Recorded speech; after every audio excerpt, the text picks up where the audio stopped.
तो भाई लोग कैसे हो। आज मैं आप लोग के सामने लेके आया हूँ केशव पंडित और नर कंकाल। चलिए कहानी स्टार्ट करते हैं। धर्म समाज कॉलेज के छात्र छात्राओं का एक ग्रुप पिकनिक मनाने के लिए पहाड़ी इलाके के मोहिनीपुर गांव जा रहा था। उस ग्रुप में छात्र छात्राओं के अलावा विशेष तौर पर आमंत्रित केशव पंडित और उसकी छोटी बहन शालिनी भी थी। बस अभी मोहिनीपुर गांव से दूर ही थी कि अचानक, लगता है साहब टायर पंचर हो गया है। क्या हुआ ड्राइवर, यह आवाज़ कैसी हुई?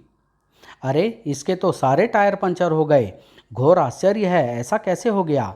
ड्राइवर के साथ साथ बाकी सब भी आश्चर्यचकित थे। किसी की समझ में नहीं आ रहा था कि एक साथ सारे टायर पंचर कैसे हो गए। तभी बस अब आगे नहीं जा सकती साहब, अब गांव तक पैदल ही जाना पड़ेगा। Oh no! पैदल? बाप रे बाप, इतनी दूर पैदल चलते चलते तो मेरा दम ही निकल जाएगा। तब तो बहुत ही अच्छा होगा, कम से कम तुम्हारे माता पिता को तुम्हारी शादी पर खर्च होने वाला पैसा तो बच जाएगा। तभी उन्हें दूर से एक बैलगाड़ी आती दिखाई दी। वह देखो, सामने से बैलगाड़ी चली आ रही है। क्यों ना उस गाड़ी से ही गांव तक का सफ़र पूरा किया जाए। ख्याल बुरा नहीं है, पहले बस का सफ़र फिर बैलगाड़ी का। वाह क्या संयोग है! गाड़ी के थोड़ा पास आने पर, अरे यह गाड़ी वाला तो काले कंबल में भूत सा दिखाई मालूम पड़ता है। जरा संभल कर बैठना, कहीं यह भी पंचर ना हो जाए। ए भाई, क्या हम लोगों को मोहनीपुर गांव तक छोड़ दोगे? बस खराब हो गई है। छोड़ देंगे, बैठ जाइए, लेकिन रास्ते में हमसे कोई सवाल ना करे।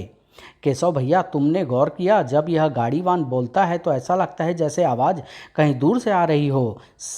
आहिस्ता बोलो शालिनी, वरना वह सुन लेगा। तभी, क्या बात है साहब? कोई बात नहीं गाड़ीवान।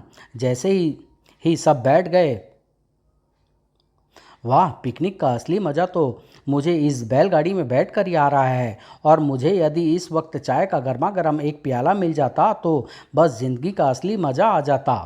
इस तरह आपस में हंसी मजाक करते हुए आखिरकार मोहिनीपुर गांव जा पहुंचे। शुक्रिया गाड़ीवान, तुमने मुसीबत के वक्त हमारी मदद की। यह लो अपना मेहनतनामा। धन्यवाद प्रोफेसर साहब, इसकी कोई ज़रूरत नहीं। आपने गांव पहुंचाने के लिए कहा, हमने पहुंचा दिया। अब इजाज़त दीजिए। कहकर जैसे ही गाड़ीवान ने बैलों को हाँक लगाई, ठहरो भाई। माफ़ करना भाई, आप जैसे नेक इंसान के हम दर्शन करना चाहते हैं ताकि भविष्य में मुलाकात होने पर पहचान सके। मेरी आवाज़ से पहचान लेना केशव पंडित। केशव पंडित गाड़ीवान के मुंह से अपना नाम सुनकर चौंक पड़ा और फिर न जाने क्या सोचकर उसने गाड़ीवान का कंबल खींच लिया। अगले पल आए, यह तो खाली कंबल है। फिर वह कौन था? भूत, बचाओ बचाओ! उसकी चीख सुनकर गांव के लोग वहां आ गए। क्या हुआ साहब? बड़ी अजीब बात है भैया, हम जिस गाड़ी में बैठकर यहाँ आए हैं उसका गाड़ीवान अभी अभी तो हमसे बात कर रहा था और अभी हाल ही में एकाएक कहीं गायब भी हो गया। पता नहीं क्या बला थी। तभी गांव का प्रधान भी वहां आ पहुंचा। क्या बात है रे मुंशी, यह भीड़ क्यों लगा रखी है यहाँ? शहर के ये बाबू लोग नर सुरेंद्र सिंह की भूतिया गाड़ी में बैठ आए हैं प्रधान जी, और अब सुरेंद्र सिंह को गायब पाकर हैरान है। प्रोफेसर साहब, आपने यहाँ आने में इतनी देर रात क्यों कर दी? चलिए मैं आपको वह हवेली दिखा दूं जिसमें आपको ठहरने का मैंने प्रबंध किया है। शुक्रिया प्रधान जी। और जब सब लोग प्रधान जी के साथ गांव की उस हवेली के करीब पहुंचे, यह हवेली तो भूतहा सी नज़र आती है केशव भैया। पुरानी और खाली हवेली देखने पर अक्सर भूतों का डेरा ही लगती है शालिनी। वैसे यह हवेली किसकी है प्रधान जी? उसी सुरेंद्र सिंह की, जिसकी भूतिया गाड़ी में बैठकर आप लोग यहाँ आए हैं। फिर जैसे ही प्रधान जी ने आगे बढ़कर हवेली का दरवाज़ा खोला, पूरी हवेली एकाएक प्रकाश से जगमगा उठी। आए, यह रोशनी कैसे? प्रधान जी, बड़ी विचित्र है यह हवेली प्रोफेसर साहब। रात में जैसे ही इस हवेली का मुख्य द्वार खोला जाता है, यह अपने आप रोशनी से जगमगा उठती है। हम तो वर्षों से यही देखते आ रहे हैं। बड़ी शानदार हवेली है। लगता है सुरेंद्र सिंह काफ़ी रईस आदमी था। हाँ, वह पहासू गांव का जमींदार था। एक दिन वह अचानक इस गांव से ऐसे गया कि आज तक लौट कर नहीं आया। फिर ऊपर के कमरे में पहुंचकर प्रधान जी ने पीछे की खिड़की खोल दी। आबो हवा के लिहाज से भी यह हवेली काफ़ी अच्छी है। पास ही पानी का झरना है। अच्छा, मैं चलता हूँ, आप लोग सफ़र से हारे थके आए हैं, आराम कीजिए। जी शुक्रिया प्रधान जी। प्रधान जी के चले जाने के बाद अपने मनों पर छाए हुए भय को दूर करने के विचार से छात्र छात्राओं ने गाने बजाने की महफिल जमा दी। जबकि केशव पंडित और दोनों वार्डन सोने के लिए ऊपर के कमरे में चले गए थे। तभी सुनिए प्रधान जी, आप तो मैं यह कहने आया था कि आज गांव में किसी की मृत्यु हो गई है, इसलिए आप यह गाना बजाना बंद कर दीजिए। पर आप अंदर कैसे आए? दरवाजे से। पर दरवाज़ा तो सुधीर बंद करके आया था। आपको गलतफहमी हुई है, दरवाजे की कुंडी तो अब भी खुली हुई है, वह देखिए। लेकिन कुंडी तो मैंने स्वयं बंद की थी, फिर खुल कैसे गई? और अगले ही पल किसी भयानक आशंका से सभी के मुख से एकाएक चीखें निकल पड़ी, बचाओ! उनकी चीखों को सुनकर, अरे यह तो छात्र छात्राओं की आवाज़ें लगती है। हाँ, उन्हीं की है, आओ चलकर देखते हैं क्या वजह है। नीचे पहुंचकर, क्या हुआ सुधीर? सर सर, वह देखिए, भूत! नमस्ते प्रोफेसर साहब, आप ही समझाइए इन बच्चों को, न जाने क्यों ये मुझे भूत समझ रहे हैं। आज सुबह मैं एक ज़रूरी काम से पास के गांव चला गया था, अभी अभी लौटा तो गांव वालों से पता चला कि आप लोग आ गए हैं, इसलिए आपकी खैर खबर लेने यहाँ चला आया। तो फिर वह कौन था जो हमें इस हवेली तक पहुँचा गया? वह जरूर सुरेंद्र सिंह रहा होगा, जो अपनी हवेली में आपको ठहरा गया। मैंने तो आपको आपके ठहरने का प्रबंध स्कूल में किया था, आप लोग भी कहाँ आकर फंस गए इस भूतिया हवेली में। इससे पहले कि आप किसी और परेशानी में पड़े, यहाँ से निकल चलिए, मैं आपको लेने आया हूँ। शुक्रिया प्रधान जी, अब तो हम इसी हवेली में ठहरेंगे, देखें तो सही और क्या क्या होता है यहाँ। ठीक है, आप लोग आराम करिए, मैं चलता हूँ, सुबह आऊँगा, कहकर प्रधान जी वहाँ से चले गए। यह आपने क्या किया केशव भैया? प्रधान जी को आपने क्यों जाने दिया? हमें उनके साथ स्कूल में ही चले जाना चाहिए था। यहाँ तो बड़ा डर लग रहा है। डर कैसा? मुझे देखो, मैं भी तुम्हारी तरह एक इंसान हूँ, फिर भी इन भूत प्रेतों से नहीं डरता। तुम्हारी बात और है केशव भैया, तुम तो भूतों के भूत हो। अब जब प्रधान जी चले ही गए हैं तो ऐसा करो केशव भैया कि तुम हमारे कमरे में सो जाओ। नहीं केशव भैया, हमारे कमरे में सोएंगे। तुम लोग आपस में लड़ो नहीं और अपने अपने कमरों में जाकर सो जाओ, मैं रात भर जाग कर हवेली में पहरा दूंगा। केशव पंडित जिंदाबाद जिंदाबाद। फिर सब छात्र छात्राएं अपने अपने कमरे में सोने चले गए और केशव पंडित जाकर उस हवेली में पहरा देने लगा। जब रात्रि के 2 बजे आए, इतनी रात गए, यह कौन हवेली से बाहर जा रहा है? पता लगाता हूँ कौन है। केशव पंडित जब तक दरवाजे पर आया, वह साया हवेली से बाहर जा चुका था। केशव पंडित उसका पीछा करने लगा और उसका पीछा करता हुआ एक सुनसान जगह पर जा पहुंचा। अचानक, मेरा पीछा करने से तुम्हें कुछ हासिल नहीं होगा केशव पंडित, भलाई इसी में है कि तुम वापस लौट जाओ। जरूर लौट जाऊंगा, पर तुम्हारी असलियत जानने के बाद। कौन हो तुम? मेरा परिचय पाकर तुम कहीं डर तो नहीं जाओगे केशव पंडित? डर तो केशव पंडित से कोसों दूर रहता है। तुम बताओ, तुम कौन हो? उसके लिए तुम्हें एक वादा करना होगा कि मेरी पूरी कहानी जानने के बाद तुम मेरी उस इच्छा को पूरी करोगे जिसके लिए मेरी आत्मा आज तक भटक रही है। तुम्हारी इच्छा अगर जायज़ हुई तो मैं अवश्य पूरी करूँगा। अब तुम मुझे अपनी कहानी सुनाओ। सुनाता हूँ। सुनो केशव पंडित, मेरा नाम सुरेंद्र सिंह सोलंकी है। मैं पहासू के जमींदार नरेंद्र सिंह सोलंकी का छोटा भाई हूँ। परिवार में सिर्फ हम 2 भाई थे। मेरे बड़े भाई नरेंद्र सिंह की 1 वर्ष पहले शादी हो चुकी थी। घर खुशियों से भरा था। अचानक एक दिन हमारी खुशियों पर कहर टूट पड़ा। क्या हुआ दाई माँ, तुम बोलती क्यों नहीं? मुझे अफसोस है ठाकुर साहब कि मैं सिर्फ बच्चे को बचा सकी, उसकी माँ को नहीं। नहीं। एकाएक अपने भाई की चीख सुनकर मैं दौड़ा हुआ उस कमरे में पहुंचा। क्या हुआ भैया? सब कुछ खत्म हो गया सुरेंद्र, तेरी भाभी हमें छोड़कर चली गई। पत्नी के एकाएक मरने का गम नरेंद्र सिंह बर्दाश्त न कर सका और पछाड़ खाकर वहीं गिर पड़ा। मैंने झुककर देखा तो पाया कि उसकी हृदय गति रुक चुकी थी और उस दिन मुझे एक साथ 2 चिताएं जलानी पड़ी, एक भाई की, दूसरी भाभी की। भैया भाभी के मर जाने के बाद मुझे सारी हवेली सुनसान नजर आने लगी। मत रो मेरे बच्चे, तुम्हारी मम्मी पापा के चले जाने से हम दोनों अनाथ हो गए हैं। चुप हो जा मेरे बच्चे, हमारे आंसू पोंछने वाला कोई नहीं रहा। इसी तरह दुखों में डूबे हमारे दिन किसी न किसी तरह गुजर रहे थे। एक दिन, आओ काका बैठो, यह कौन है? यह ठाकुर महेंद्र सिंह है। यह तुम्हारे लिए अपनी बेटी का रिश्ता लेकर आए हैं। माफ़ करना काका, मेरा विचार अभी शादी करने का नहीं है। देखो बेटा, शादी तो तुम्हें करनी ही है, आज नहीं तो कल करोगे, और फिर इस बच्चे को भी तो एक माँ की ज़रूरत है। देखो, यह हवेली बहू के बिना कैसी सूनी लगती है, लेकिन मुझे डर लगता है काका कि कहीं वह नहीं नहीं, मेरी बेटी ऐसी नहीं है। वह इस बच्चे को अपने बेटे की तरह पालेगी। आप सिर्फ हाँ कह दीजिए ठाकुर साहब, मैं बड़ी आशा लेकर आया हूँ। हाँ कह दो बेटे, मेरी बात मान जाओ। ऐसी सुंदर और सुशील लड़की तुम्हें चिराग लेकर ढूंढे से भी नहीं मिलेगी। ठीक है, फिर जैसी आपकी इच्छा। और उस सुनसान हवेली में एक बार फिर शहनाई की आवाज़ गूंज उठी। और जब बारात दुल्हन की डोली लेकर लौटी, बहू क्या आई हवेली में रौनक आ गई। तुमने सच कहा बहन, अब मुन्ना को भी माँ की कमी नहीं खलेगी। और सचमुच राज रानी ने बच्चे को माँ का ही प्यार नहीं दिया, बल्कि उस घर को भी स्वर्ग बना दिया। लकड़ी की काठी काठी पे घोड़ा। अब बहुत हो गई घोड़े की सवारी जनाब, नीचे उतरिए और चलकर दूध पी लीजिए। घोड़े को भी भूख लगी होगी। हाँ भाई, घोड़े को भी सचमुच भूख लगी है। चलो दोनों साथ मिलकर खाना खाएंगे। लेकिन यह कैसे खा सकता है? घोड़े के साथ घोड़ा तो घास खाता है और यह दूध पीता है। इसी तरह हंसी खुशी में 4-5 वर्ष बीत गए। एक दिन, नमस्ते जीजा जी, आओ बच्चू सिंह, बहुत दिनों के बाद आए। थोड़ी देर बाद ही राज रानी बच्चू सिंह को अपने कमरे में ले गई। दीदी, तुम इस आस्तीन के सांप को दूध पिलाकर क्यों बड़ा कर रही हो? याद रखो, बड़ा होने पर सबसे पहले यह तुम्हें ही डसेगा। यह तुम क्या कह रहे हो भैया? मुन्ना तो मेरे जिगर का टुकड़ा है, मेरे बिना एक पल नहीं रहता, मुझे बहुत प्यार करता है। तुम बहुत भोली हो दीदी। बड़ा होने पर जब उसे यह मालूम होगा कि तुम उसकी असली माँ नहीं हो, तो यह तुमसे नफरत करने लगेगा। इसलिए मैं कहता हूँ कि वक्त रहते चेत जाओ, वरना बहुत पछताओगी। शायद तुम ठीक कहते हो। बताओ भैया, मैं क्या करूं? कुछ ज़्यादा नहीं करना है तुम्हें। तुम सिर्फ जीजा जी को किसी दूसरे गांव में ले जाओ, बाकी सब मैं संभाल लूँगा। बच्चू सिंह के भड़काने पर राज रानी ने जल्दी ही अपना त्रिया चरित्र दिखाना शुरू कर दिया।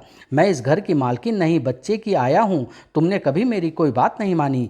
आज तक तुमने कोई बात कही भी है जो नहीं मानी? नहीं, नहीं कही तो अब कह रही हूँ। मोहिनीपुर गांव में एक मकान बनवा लो। मुझे यहाँ का पानी रास नहीं आ रहा। दिन प्रतिदिन मेरी हालत बिगड़ती जा रही है। देखो कितनी कमज़ोर हो गई हूँ। ठीक है, हम मोहिनीपुर में हवेली बनवा लेते हैं, लेकिन यहाँ की जमींदारी का काम कौन देखेगा?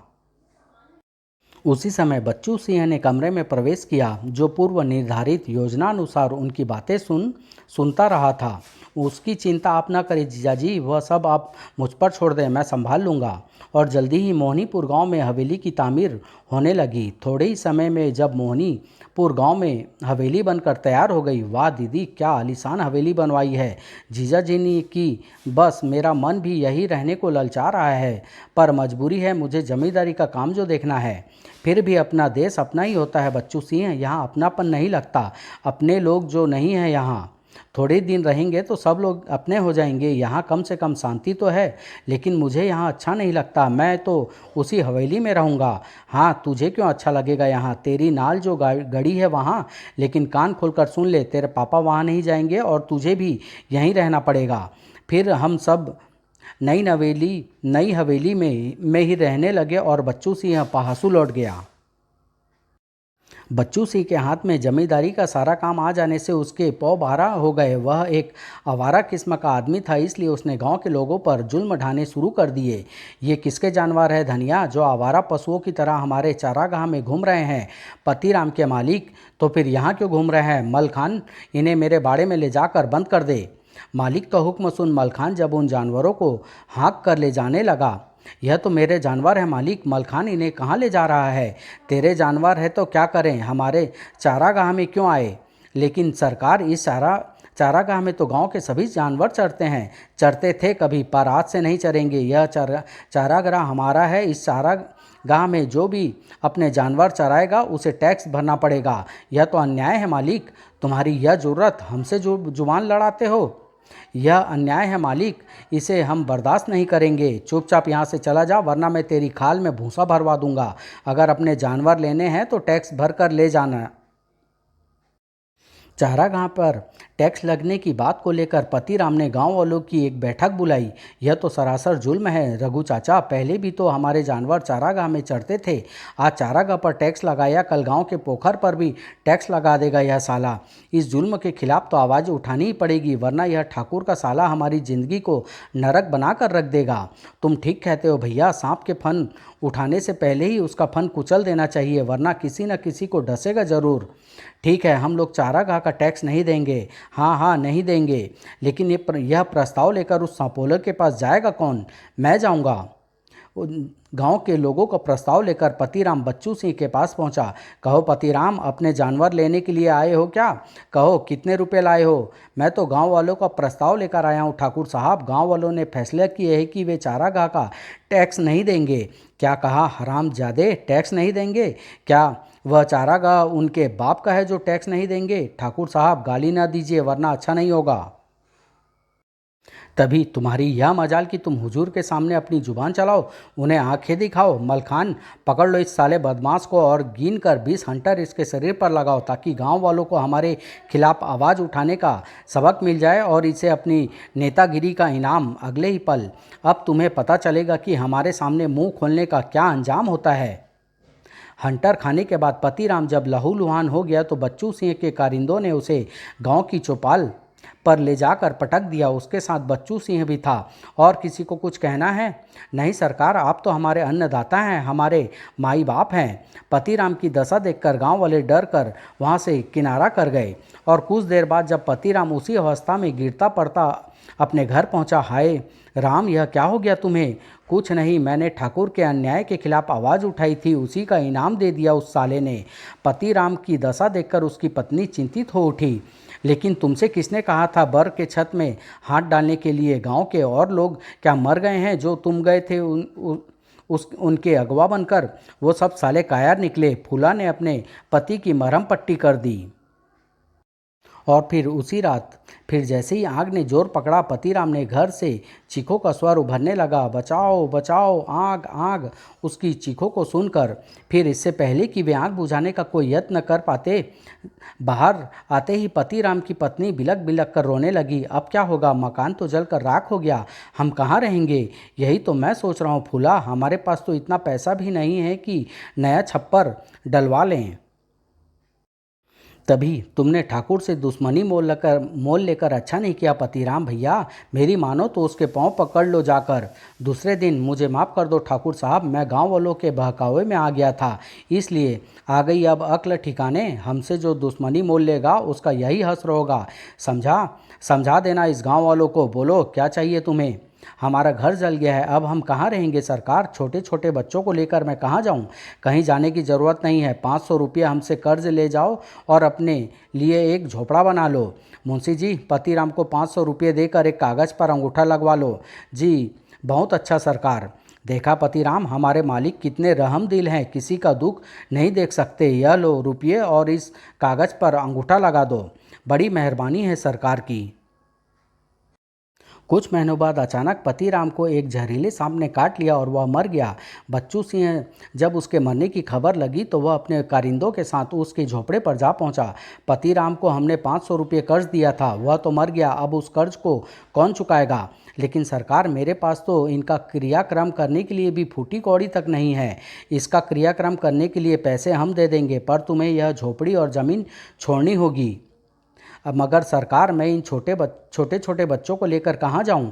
कहीं मत जाओ, हमारी हवेली का काम धंधा कर दिया करना, तुम्हें और तुम्हारे बच्चों को 2 वक्त का खाना मिलता रहेगा। मुंशी जी, पतिराम के क्रियाक्रम का पूरा प्रबंध कर दो। देखा फूला, हमारे मालिक कितने रहमदिल है, इनसे किसी के आंसू नहीं देखे जाते। और इस तरह से बच्चू सिंह गांव वालों पर जुल्म ढाता रहा और लूटता रहा, उनकी ज़मीनों को हड़पता रहा। उसके जुल्म से लोग त्राही त्राही कर उठे और अंत में गांव वालों ने एक आम सभा की। तो फिर क्या किया? अब और जुल्म नहीं सहे जाते रघु चाचा। एक एक करके इस ठाकुर के बच्चे ने हम सब की ज़मीनें हड़प ली और हमें अपना गुलाम बनाकर रख लिया। गुलामों की तरह उसके खेतों में दिन रात काम करे तब हमें 2 वक्त का खाना मिलता है। ऐसा कब तक चलेगा? तो फिर क्या किया जाए? अगर उसके खिलाफ आवाज़ उठाएंगे तो उसके पालतू गुंडे हमारी चमड़ी उधेड़ डालेंगे, हमारे मकानों को आग लगा देंगे। अब इसका एक ही उपाय है, हमें इस बात की खबर बड़े ठाकुर को जाकर देनी चाहिए और उनसे न्याय मांगना चाहिए। हमारा असली मालिक तो वही है। यही ठीक है रघु चाचा, आप मोहनीपुर जाकर बड़े ठाकुर को इन सब बातों से अवगत कराएं। ठीक है, अगर तुम सब लोगों की यही राय है तो मैं कल सुबह ही मोहनीपुर चला जाता हूँ। हाँ हाँ, यही करो, शायद कुछ राहत मिल जाए। और दूसरे दिन दोपहर को, नमस्ते ठाकुर साहब। कौन? रघु चाचा, आओ चाचा, गांव में सब कुशल मंगल तो है? काहे कुशल काहे की है ठाकुर साहब, जब से आप गांव छोड़कर आए हैं सब लोग जुल्म की चक्की में पीस रहे हैं। मैं उन्हीं गांव वालों की फरियाद लेकर यहाँ आया हूँ। हमें इस जुल्म से बचाइए मालिक। हमें मालूम है रघु चाचा तुम लोगों पर जोर जुल्म हो रहे हैं, लेकिन अब चिंता न करो। मुन्ना अपनी पढ़ाई पूरी करके आ रहा है, वही अब वहाँ का काम संभालेगा। रघु आश्वासन पाकर अपने गांव लौट गया। कुछ दिनों बाद जब मुन्ना पढ़ाई पूरी करके घर लौटा, मुन्ना अब तुम्हारी पढ़ाई भी पूरी हो चुकी है, मैं चाहता हूँ कि तुम पहासू जाकर जमींदारी का काम संभालो। अगर आपकी ऐसी ही इच्छा है पापा तो मैं गांव चला जाता हूँ, लेकिन वहाँ पर आपके बिना मेरा मन नहीं लगेगा। मन तो लगाना पड़ेगा बेटा, वह तुम्हारी जन्मभूमि है, तुम्हारी अपनी जमींदारी है वहाँ, जिसके तुम अकेले वारिस हो। इसलिए जाओ और जाकर अपने बाप दादाओं की जायदाद संभालो। ठीक है पापा मैं चला जाऊँगा, लेकिन होशियारी से जाना बेटा, वहाँ कंस मामा तुम्हारी घात लगाए बैठा है।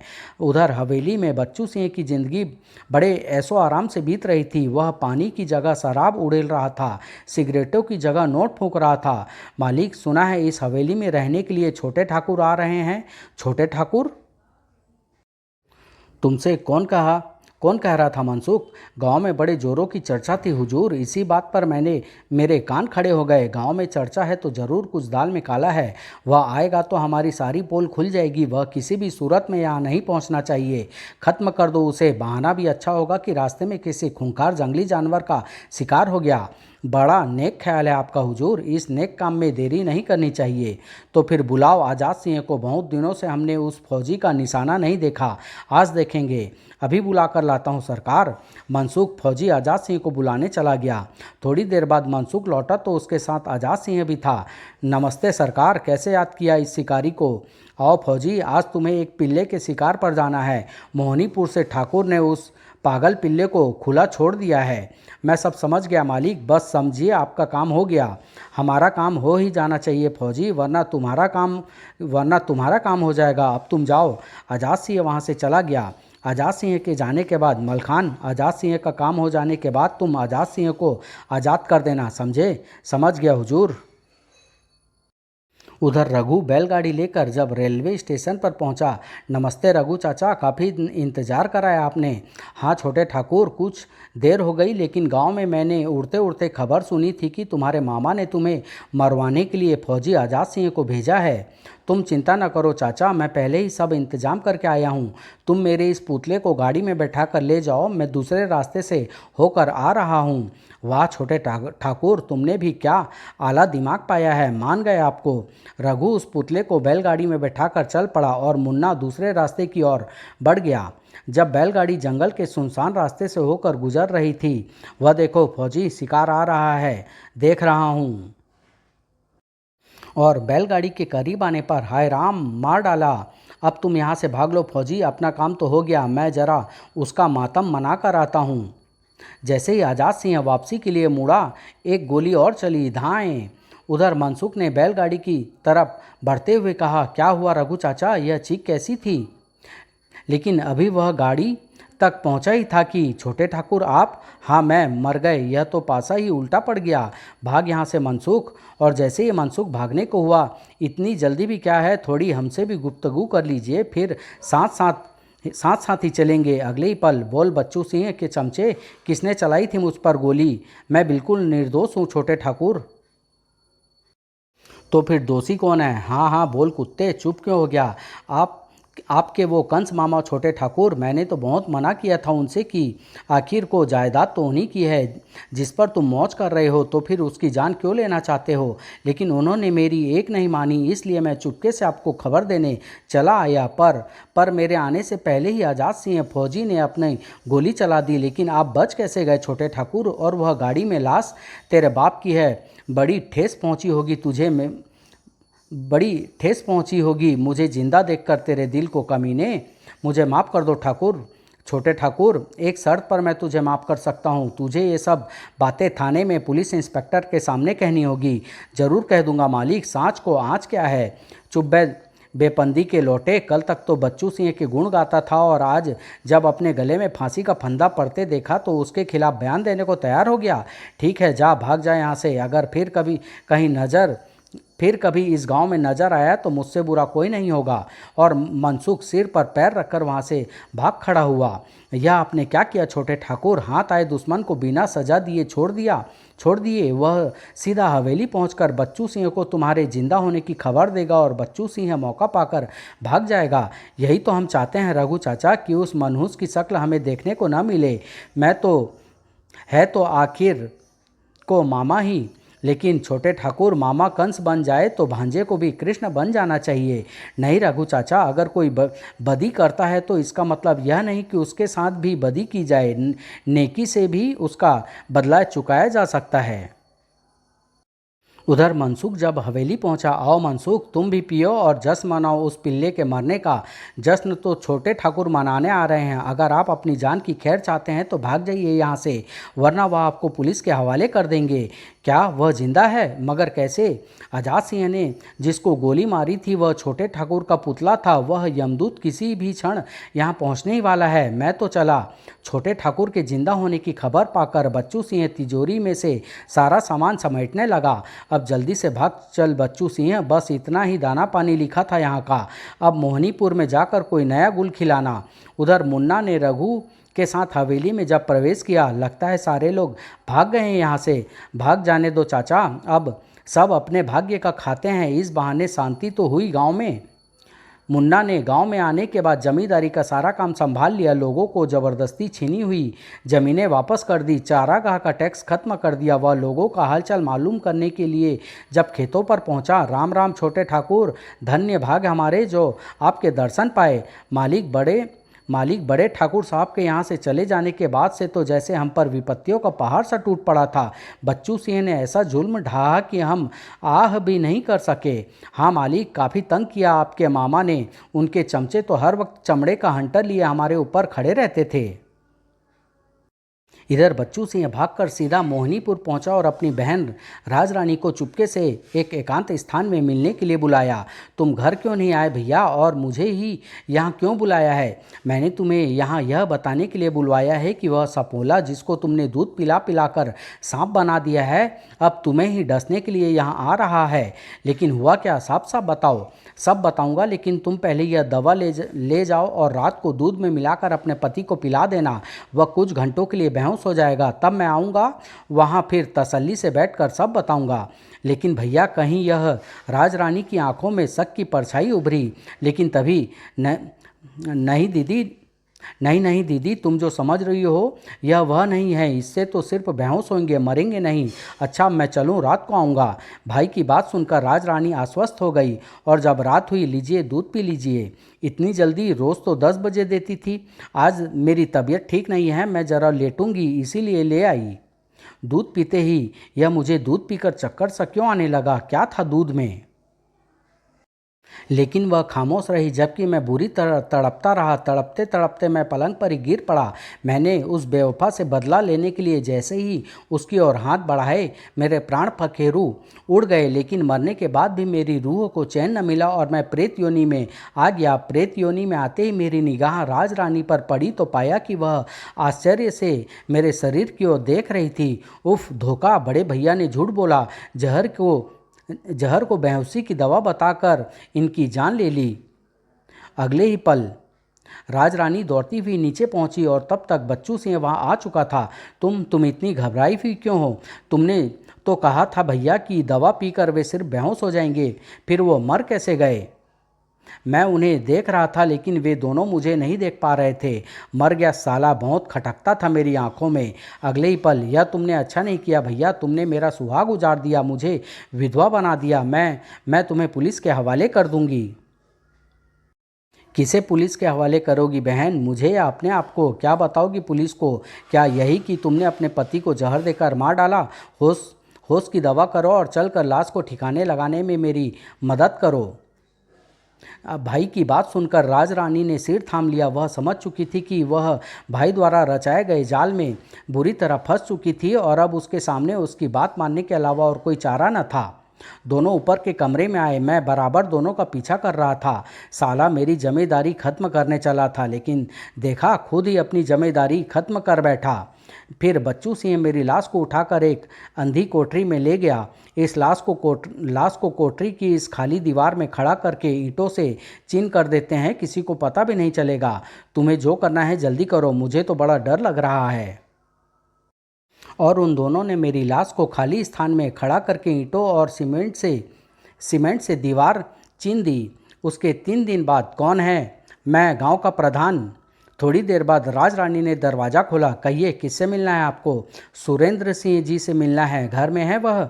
जी नहीं, वह तो 3 दिन हुए बाहर गए हैं, अभी तक नहीं लौटे हैं। अगले ही दिन।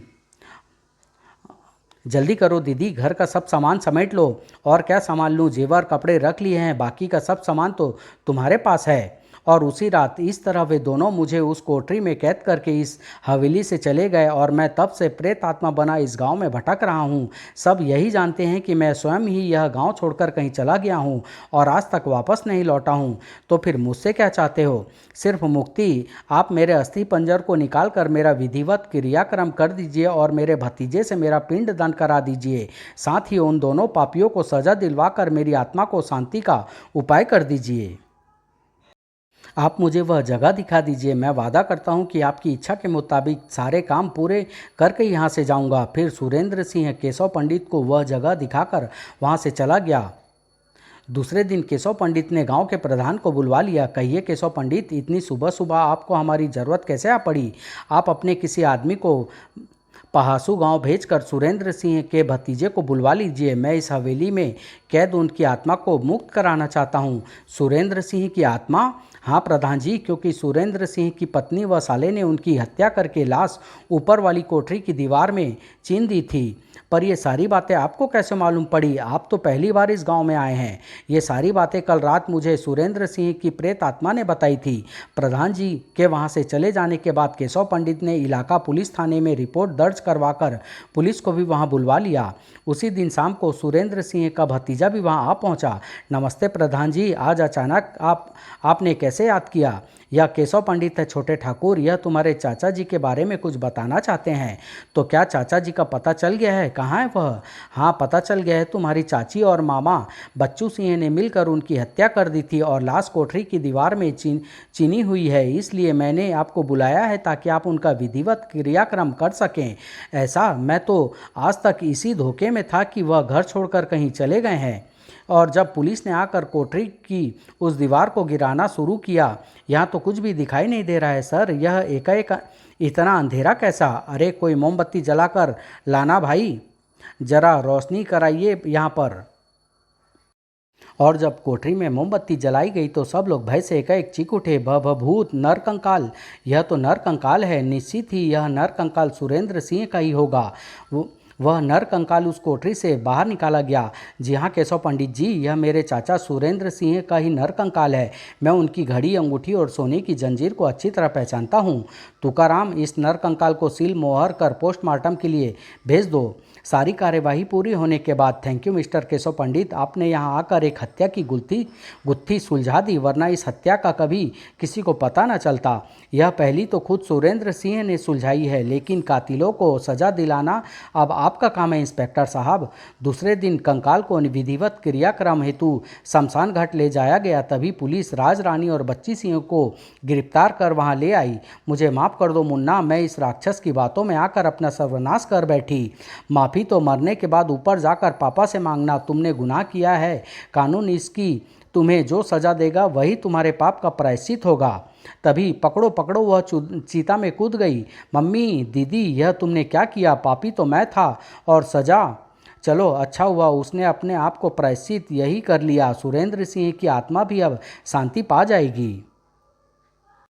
दूसरे दिन जब केशव पंडित शालिनी के साथ वहाँ से जाने लगा, तुम आज ही चले जाओगे केशव पंडित? कुछ दिन और नहीं रुक सकते हमारे साथ? प्रोफेसर साहब, न कोई किसी के साथ आया है और न कोई साथ जाएगा। जब कोई प्रेत योनि में भटकती आत्मा केशव पंडित को पुकारती है तो वह स्वयं ही मेरे वहाँ तक पहुँचने का रास्ता बना देती है। आप लोगों का साथ भी सुरेंद्र सिंह की भटकती हुई आत्मा थी, वह मुक्ति पा गई। केशव पंडित का काम खत्म हो गया, अब मुझे इजाज़त दीजिए। गांव के लोगों को जब केशव पंडित के जाने का पता चला तो सारा गांव उमड़ पड़ा उसे देखने के लिए। वह देखो, केशव पंडित जा रहा है। केशव पंडित जब गांव की चौपाल से होकर गुजरा, गांव के लोग आपको कभी नहीं भूल पाएंगे केशव पंडित भूलने की चीज़ ही नहीं है प्रधान जी। करिश्मा भूत दिखाते हैं और नाम होता है केशव पंडित का, क्योंकि वह निडर है, साहसी है। वह भूतों का भूत है, वह भूतों की दुनिया में आम इंसानों की तरह घूमता है, इसलिए केशव पंडित कहलाता है। आप हमारे गांव को प्रेत आत्मा से मुक्ति दिलाकर हम लोगों पर बहुत बड़ा उपकार किया है। मैंने कोई उपकार नहीं किया सरपंच जी, यह तो होनी थी। अब कोई भूतिया गाड़ी इस गांव में रात को नहीं आएगी। मुझे अब आज्ञा दीजिए। क्या पता कोई और प्रेत आत्मा अपनी मुक्ति के लिए मेरी प्रतीक्षा कर रही हो। नमस्ते। समाप्त।